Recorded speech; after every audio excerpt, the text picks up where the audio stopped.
بسم اللہ الرحمن الرحیم الحمدللہ رب العالمین صلی اللہ علیہ محمد وآلہ الطاہرین۔ ناظرین محترم، السلام علیکم ورحمۃ اللہ وبرکاتہ۔ میں سید مجتبیٰ علی رضوی ایک بار پھر حاضر ہوا ہوں آپ حضرات کی خدمت میں ایک نئے پروگرام کے ساتھ، جس کا نام ہے دین کا تعارف، انٹروڈکشن آف دین۔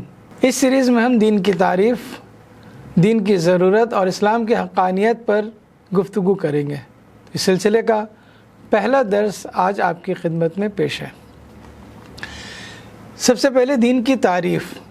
دین کسے کہتے ہیں؟ دین لغت میں یعنی ڈکشنری میں اطاعت اور جزا وغیرہ کے معنی میں استعمال ہوتا ہے، اور اسلامی اصطلاح میں دین ان قوانین کے مجموعے کو کہتے ہیں کہ جسے خداوند عالم نے پیغمبروں کے ذریعے سے ہم تک بھیجا ہے۔ قوانین، اخلاق، آداب اور احکام کے مجموعے کا نام دین ہے، کہ جس پر عمل کرنا، کہ جس کو جاننا اور اس پر عمل کرنا ہر انسان کے لیے ضروری ہے۔ اگر انسان جان کر، سمجھ کر اور اس پر عمل کرے گا تو وہ اس کی دنیا اور آخرت دونوں میں سعادت مندی کا سبب ہوگا۔ تو یہاں پر ہم مجموعی طور پر دین کے دو حصے کرتے ہیں، ایک اصول دین اور ایک فروع دین ہے۔ اصول دین میں عقائد سے متعلق گفتگو ہوتی ہے، اور فروع دین میں احکام اور عمل سے متعلق گفتگو ہوتی ہے۔ تو گفتگو شروع کرنے سے پہلے سب سے پہلے یہ عرض کروں کہ دین ہی کیوں؟ دین کی ضرورت کیا ہے؟ بہت سے لوگ یہ سوال کرتے ہیں کہ ہم دین پر کیوں عمل کریں، کیا ضرورت ہے دین کی؟ تو اس کے لیے بہت مختصر سے جواب یہ ہے کہ ہر انسان کے پاس، چاہے وہ کسی بھی مذہب کا ہو یا مذہب کا نہ بھی ہو، انسان ہے تو اس کے لیے تین آپشن ہیں۔ یا کسی دین پر عمل نہیں کرے وہ، یا وہ اپنی عقل پر عمل کرے۔ تو ہر انسان کا علم، اس کی عقل ناقص ہوتی ہے۔ جب تک وہ سمجھتا ہے، سیکھتا رہتا ہے، اس کی عمر بڑھتی رہتی ہے، اس کے علم اور عقل میں اضافہ ہوتا رہتا ہے۔ تو اگر ہم یہ کہتے ہیں کہ انسان اپنی عقل پر عمل کرے گا، اپنی سمجھ کے اعتبار سے عمل کرے گا، کسی دین اور کسی قانون اور کسی شریعت کی ضرورت نہیں ہے، تو انسان تو بچپنے میں کچھ نہیں جانتا ہے، جب تھوڑا سا عمر بڑھتی ہے تو کچھ سمجھنے لگتا ہے، اور جب وہ باقاعدہ باشعور اور سنجیدہ ہو جاتا ہے، جب وہ بہت میچور ہو جاتا ہے، تو اس وقت تک اس کی آدھی زندگی گزر چکی ہوتی ہے۔ اب اسے سمجھ میں آتا ہے، ضروری نہیں کہ وہ جو سمجھ میں آ رہا ہو وہی صحیح ہو سکتا ہے وہاں پر بھی وہ غلط ہو، تو اس کو صحیح راستہ سمجھنے میں، صحیح راستے کا انتخاب کرنے میں اگر وہ کر لے تو اس کو عمر کا اچھا خاصا حصہ گزارنا پڑتا ہے۔ تو 50-60 سال کے بعد وہ سمجھتا ہے کہ اسے کیا کرنا چاہیے۔ تو اس 50-60 سال کے بعد جو عمل کرے گا، تو یہ 50-60 سال پہلے کا زمانہ اس کا کیا ہوگا؟ تو اس لیے اپنی عقل پر عمل کرنا انسان کے لیے غلط ہے، اور اس کو نقصان پہنچا سکتا ہے، اس کو باطل کی طرف لے جاتا ہے۔ تو اپنے علم اور اپنی عقل پر انسان بھروسہ کر کے کوئی کام نہیں کر سکتا ہے، اپنی عقل سے قانون نہیں بنا سکتا، کیونکہ اپنی عقل سے قانون بنانے میں اسے 50-60 سال کی ضرورت ہوتی ہے۔ تو 50-60 سال جب تک قانون نہیں بنا پا رہا، اس وقت تک وہ کیا کرے؟ تو اس لیے یہ پہلا راستہ، پہلا آپشن بیکار ہے، غلط ہے۔ دوسرا راستہ یہ ہے کہ ہم دوسروں کی باتوں پر عمل کریں۔ تو جیسے ہم ہیں ویسے ہی دوسرے بھی ہیں۔ جب ہمیں ایک نتیجے تک پہنچنے میں 50-60 سال لگ سکتے ہیں، تو دوسروں کو بھی ویسے ہی لگتے ہیں، اور 50-60 سال کے بعد بھی ضروری اور گارنٹی نہیں ہے کہ جو نتیجے پر پہنچے وہ نتیجہ صحیح ہو، انسان کو سعادت اور کمال تک لے جا سکے۔ تو جیسے ہمارا علم اور ہماری عقل ناقص ہے، ویسے دوسروں کی بھی عقل، دوسروں کا بھی علم کچھ فرق کے ساتھ ناقص ہے، انہیں بھی سمجھنے میں زمانہ گزر گیا۔ یقیناً جو انسان آج سے 100 سال پہلے سمجھتا تھا، 200 سال پہلے سمجھتا تھا، وہ آج 200 سال کے بعد اس کی سوچ اور سمجھ میں فرق آیا ہے۔ بہت سی چیزیں جو کل جانتا تھا آج نہیں جانتا ہے، جو کل نہیں جانتا تھا آج جانتا ہے۔ جیسے ہماری عقل اور ہمارا علم ناقص ہے، ویسے دوسروں کا بھی ہے۔ تو اس لیے یہ دوسرا آپشن بھی غلط ہے، انسان کو کمال اور سعادت تک نہیں پہنچا سکتا ہے۔ تو اپنی عقل بھی سعادت تک نہیں پہنچا سکتی ہے، دوسروں کی عقل پر بھی عمل کرنا سعادت تک نہیں پہنچا سکتا۔ تو پھر تیسرا یہ راستہ بچتا ہے کہ پھر ہم اس کی باتوں پر عمل کریں کہ جس کا علم بھی کامل ہے، جس کی عقل بھی کامل ہے، اور وہ الہی نمائندہ ہے، جس سے ہم بہت آسان زبان میں نبی، پیغمبر اور امام کہتے ہیں، کہ جنہیں خداوند عالم نے پڑھا لکھا کر، سکھا کر، اپنے شریعت، اپنے قانون، اپنے دین سے